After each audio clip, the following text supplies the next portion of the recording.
Okay, I'm gonna need you to back up, I said, still reeling from this insane discussion. First and foremost, let's talk about the other werewolves part of that. Are you saying that you're a werewolf? Renee looked at me with a smile. Well, of course I am, silly. How else could I have triggered it? Renee replied, without breaking a beat, like it was nothing at all. In fact, our entire family is werewolves. My dad, my mom, everybody. I think that's about enough, Renee, her dad said, stepping up, still looking furious. You may be foolish enough to just believe that he's an egg. But that doesn't mean I believe his story. For all I know, this is just another plan to get someone to work their way in. Use you as a doorway to get to our family. What, you think someone can't put on an act? Werewolves already look enough the part, acting like a rabid animal, and actually being one don't have to coincide. Just because he seems to have been senseless doesn't mean he actually was. It's not like someone can't put on a front, growl a little bit.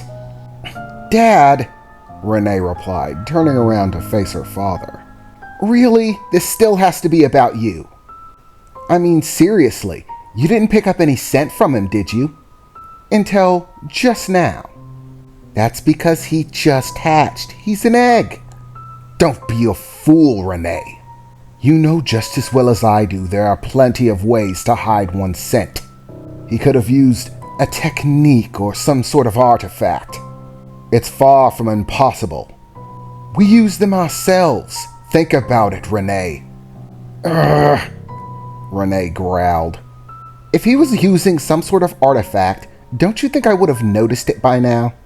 Some sort of dangly charm or piece of jewelry that he wears all the time. Something that would be obvious. Don't be difficult, Renee, her dad replied. Artifacts don't always have to be obvious, and he doesn't have to wear them in an obvious way. He could just keep it with him. And his scent suddenly appearing? Well, he simply could have discarded it last night, before his little transformation. It would be easy enough to do. If he were actually had his wits about him, that is. There is far too much at stake to simply take him at his word. And even if he's telling the truth, and he's actually an egg and has no idea what happened last night, and this isn't some sort of plot to get to our family, then you're still left with answering the question of how intense was your little exchange last night. In order to trigger a transformation in an egg, it requires an intense amount of energy. The amount of spiritual energy you would have had to have been putting off would have had to have been enormous. Which leads me to the question of exactly how far did you two go last night? Suddenly, Renee wasn't so argumentative, instead starting to blush and turn away from her dad, ever so slightly. Well, that's none of your business. You're starting to concern me, Renee. How far did you go? And it was at that point that actually started to occur to me as well. Sitting there watching the exchange, still completely dumbfounded, as he said the words, as stupid as it is, I couldn't help but feel suddenly extremely frustrated. Did I lose my V-card? And I don't remember it?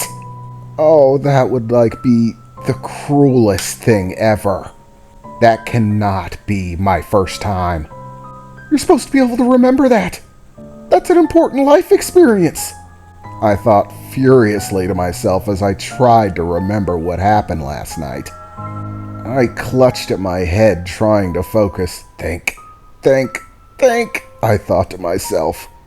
Did anything happen? Well, anything that I don't remember. Ugh, fine, Renee shouted. If you really must know, then no, we didn't go all the way. He changed before we got there. I can't help but notice that before we got there part, Renee's father shouted, closing in on her even more. That implies that you were planning on it. On going all the way, so to speak. Is that true, Renee? Renee sat there with her arms crossed, still red in the face, starting to grit her teeth and still embarrassed to look her father in the face. Okay, fine. Yes, I was planning on going there. Does that make you happy? Are you glad you knew about it, Dad? Of course I'm not glad to know about it, he replied furiously. You are far too young. Oh, come on, it's not like I'm gonna get pregnant. Ugh, her father replied. Just because you can't get pregnant doesn't mean you should do it. And we haven't even lived here that long, Renee. Give it some time. I have shoes older than that boy. If he were a human, you'd have outlived him. By a very wide margin, Renee. This is why I'm so stringent with you about your friends and who you associate yourself with. We aren't like humans, Renee. We don't die quickly like they do. When a normal human lives in full life, grows to be old and gray, withers away and dies, it's barely a scrape on our lifetimes. If he were human, he'd be a withered old man, and you wouldn't look like you left your 20s yet. And yet here you were about to give a gift that you can only give once to someone you thought would wear out and die before your 100th birthday. Think, Renee. I should have started looking for suitors in the werewolf world. But no, I wanted to give you time. Let you start to look for a suitor yourself. Be reasonable about it, more so than my father was with me. And this is what I get for it, Renee's father said, running his hand down his face. Well, he turned out to be a werewolf after all. I'd think you'd at least be happy about that, Renee replied. I mean, seriously, what are the odds? We move to an entirely different place. I find a boy that I actually like, who, get this, is a highly trained martial artist, something that you prize heavily. And yes, I still actually like him. And on top of that, he turns out to be a werewolf too. I thought you'd be happy. I mean, and it's clear he's a high tier. That's not the point, Renee, her father replied, still sounding upset. And his tier is one of the things that's concerning me. It sort of makes the whole thing unbelievable. I hate to interrupt this father-daughter conversation, I interjected. But could someone explain just a few things for me? For starters, why don't I remember anything? If she's a werewolf, why didn't she transform? What the hell is a tear, and why do I have one? What the hell is an artifact, and how does it hide your scent? If I transformed into a werewolf, why am I still wearing my clothes? Oh, and what do you mean by live 100 years and not look like you're out of your 20s? I mean, how old even are you? And what's this stuff about soul energy or spirit energy or whatever it was? None of this makes sense. And how do I know that you didn't change me into a werewolf? That is, if I actually am one. Right now, I'm kind of starting to think that I was just drugged or knocked out or something. And this is all just some sort of practical joke. Just to mess with my head. It was at that point Renee turned to me. "Oh, well, I guess I should reassure you that werewolves are real. Don't worry about it. Just keep your eyes open." "What?" I replied, starting to wish that I hadn't opened my mouth, as in the moment, Renee's body began to billow out black smoke that whirled around her, and what felt like wind sweeping out. But the smoke didn't billow out into the air. No, it seemed to just build up in place, holding a shape that just continued to expand, getting bigger and bigger, until the shape, seemingly made out of smoke, dwarfed me in size, standing nearly 8 foot tall. And as the billowing smoke seemed to disappear, fading away, left in its place an enormous figure, covered in long black fur as dark as night itself, with yellow eyes beaming out at me, razor-sharp teeth, long claws, and feet that looked, well, more like paws. All of it standing over me. I felt a hot gust of wind come from its nose as it breathed out on me. For a moment, I started to shake in my boots, and was at a complete and utter lack for, well, anything to say. I couldn't even really think. I was just frozen there, staring at her.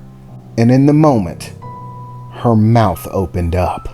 In that instant, I closed my eyes, thinking for certain that a large steely pair of jaws were going to clamp down on me, only for a very long tongue to lick me all the way across my face, which jostled me out of that complete and utter stunned fear.